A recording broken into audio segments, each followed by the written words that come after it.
आणि आता शिंदे साहेबांनी सांगितलं, अरे या ठिकाणी खऱ्या अर्थानं मोदीजींच्या नेतृत्वात या मुंबईला जेवढं मिळालं तेवढं या ठिकाणी जे मुंबईच्या बद्दल आव आणून आणून बोलतात त्यांच्याही काळात काही मिळालं नाही।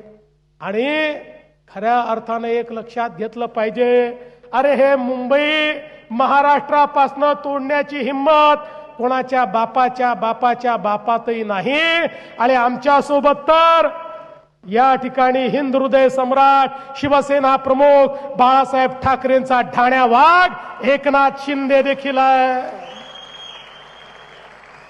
एक लक्षात ठेवा, जन्माने कदाचित रक्ताचा वारसा मिळू शकतो, पण विचाराचा वारसा कर्माने मिळत असतो। तो विचाराचा वारसा आमच्याकडे आहे, तो एकनाथजींकडे आहे, तो या शिवसेनेकडे आहे, तो आमच्या महायुतीकडे आहे।